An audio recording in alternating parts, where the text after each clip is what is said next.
Terima kasih kepada moderator yang telah memberikan waktunya pada saya untuk menjelaskan materi dari industrialisasi. Nah, industrialisasi ini adalah suatu proses di mana perubahan sosial ekonomi yang mengubah sistem pencaharian masyarakat agraris menjadi masyarakat industri. Nah, industrialisasi ini juga bisa diartikan sebagai suatu keadaan di mana masyarakat hanya berfokus pada ekonomi yang meliputi pekerjaan, yaitu pekerjaannya itu yang semakin beragam atau berspesialisasi, dan gaji dan penghasilannya yang semakin tinggi. Industrialisasi adalah bagian dari proses modernisasi di mana perubahan sosial dan perkembangan ekonomi erat hubungannya dengan inovasi dan teknologi.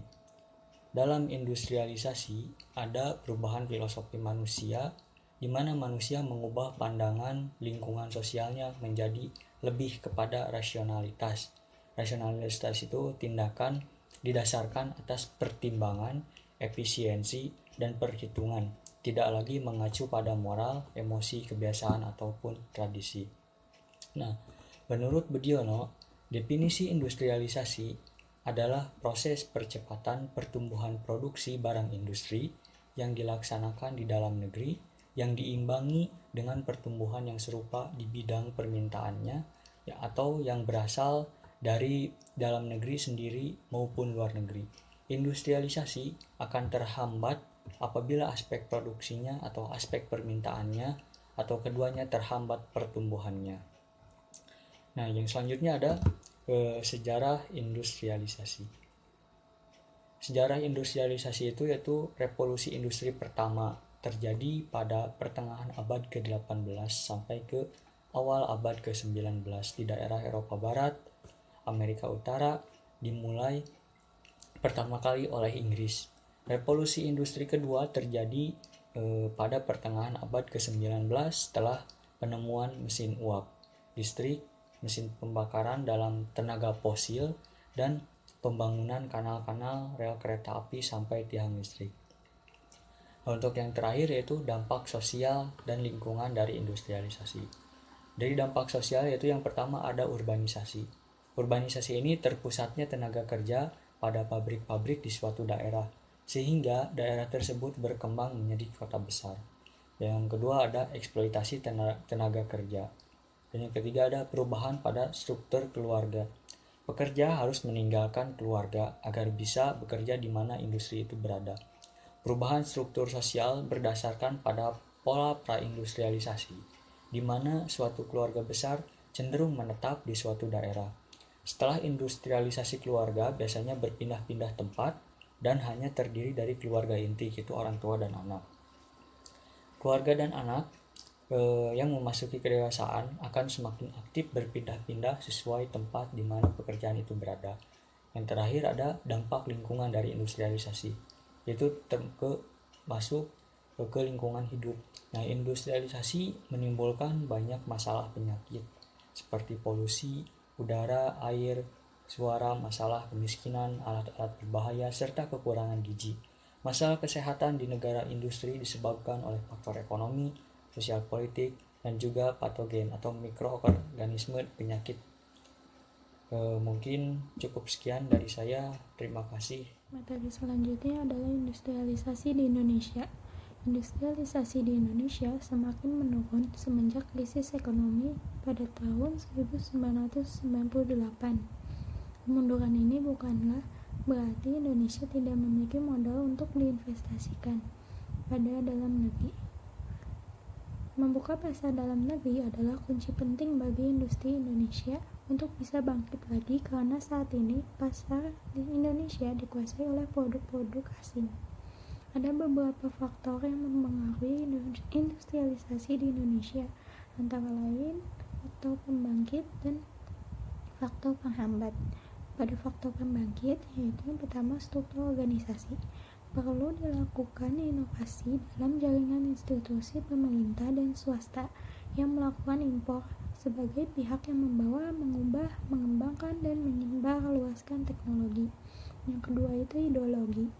Perlu sikap dalam menentukan pilihan untuk mengembangkan suatu teknologi, apakah menganut teknonasionalisme, teknoglobalisme, atau teknohybrid. Yang ketiga itu kepemimpinan. Pemimpin dan elit politik Indonesia harus tegas dan cermat dalam mengambil keputusan. Hal ini dimaksudkan untuk mengembalikan kepercayaan pasar dalam negeri maupun luar negeri. Faktor yang kedua yaitu faktor penghambat. Di antaranya keterbatasan teknologi.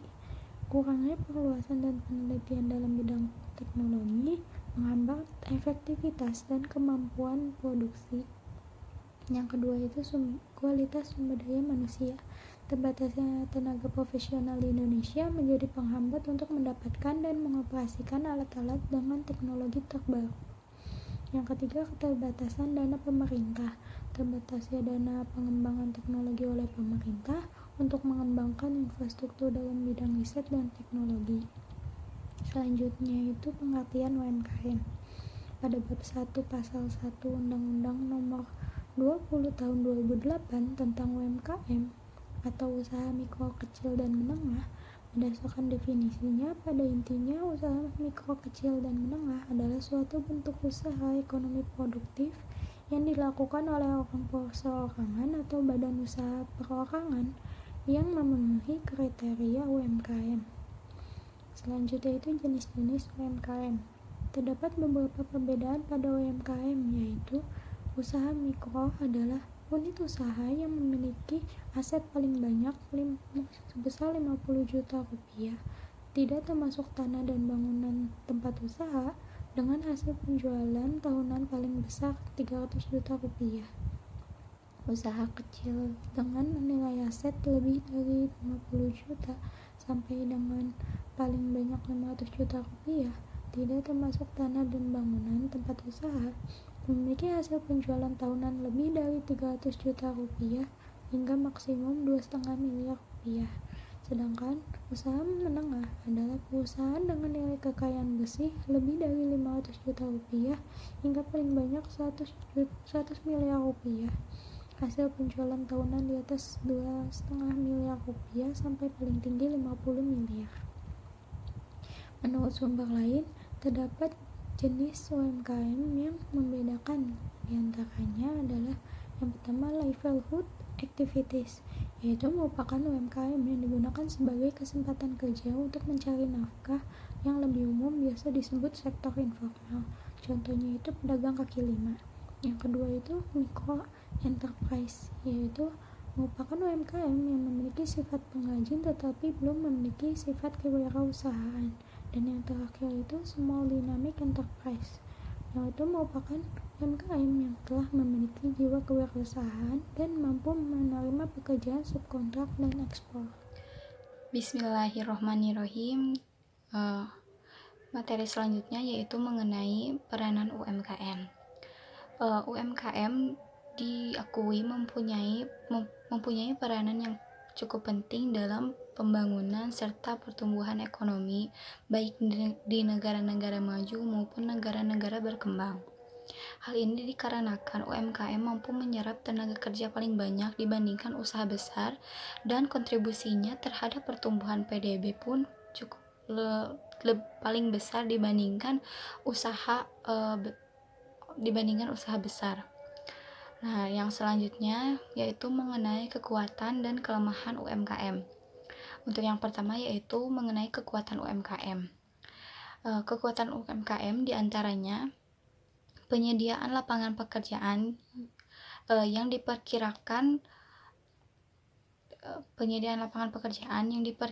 mampu menyerap tenaga kerja sebesar 50%. Lalu kekuatan UMKM ini diantaranya memiliki segmen usaha pasar yang unik, di mana manajemennya itu sederhana dan fleksibel terhadap perubahan pasar. Dan yang ketiga yaitu memiliki potensi untuk berkembang. Selanjutnya yaitu mengenai kelemahan UMKM. Nah, kelemahan UMKM ini terbagi menjadi dua faktor, yaitu faktor internal dan faktor eksternal. Untuk faktor internal ini merupakan faktor dari dalam, di antaranya yaitu terbatasnya kemampuan sumber daya manusia. Yang kedua, kendala pemasaran produk, di mana para pelaku UMKM ini lebih memprioritaskan pada aspek produksi dibandingkan fungsi-fungsi pemasaran. Yang ketiga yaitu kecenderungan masyarakat yang belum mempercayai mutu dari produk industri kecil. Dan yang terakhir merupakan kendala permodalan, di mana para pelaku UMKM cenderung memiliki kesulitan dalam memperoleh modal untuk melakukan usahanya. Nah, untuk yang kedua yaitu faktor eksternal. Faktor eksternal ini merupakan faktor dari luar atau dari pihak pengembang atau pembina UMKM. Misalnya, solusi yang tidak tepat sasaran, tidak adanya monitoring, dan program yang tumpang tindih. Selanjutnya yaitu mengenai studi kasus. Nah, di sini kelompok kami mengambil studi kasus mengenai pemanfaatan teknologi digital terhadap UMKM yang masih minim di Indonesia. Mayoritas UMKM belum mendapatkan manfaat dari teknologi digital. Padahal saat ini di Indonesia itu tercatat sekitar ada sekitar 62,92% juta atau 99,92% usaha total unit usaha yang ada di Indonesia itu merupakan berbentuk UMKM dengan capaian kontribusi sebesar 60% terhadap PDB. Tetapi menurut data Deloitte Access Economics, lebih dari sepertiga atau sekitar 36% UMKM di Indonesia itu masih dilakukan secara offline, dan sepertiga lainnya itu menggunakan teknologi digital yang mendasar. Teknologi digital mendasar ini seperti penggunaan komputer atau akses broadband. Padahal keterlibatan teknologi digital terhadap UMKM itu bisa meningkatkan sekitar 2% dalam pertumbuhan ekonomi. Bahkan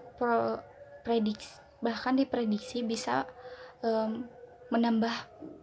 meningkatkan pendapatan antara 23 sampai 80% jika para pelaku UMKM ini terampil dalam memanfaatkan teknologi digital. Nah, disinilah pemerintah itu dapat berkontribusi untuk mensosialisasikan penggunaan serta pemanfaatan teknologi digital untuk para pelaku UMKM.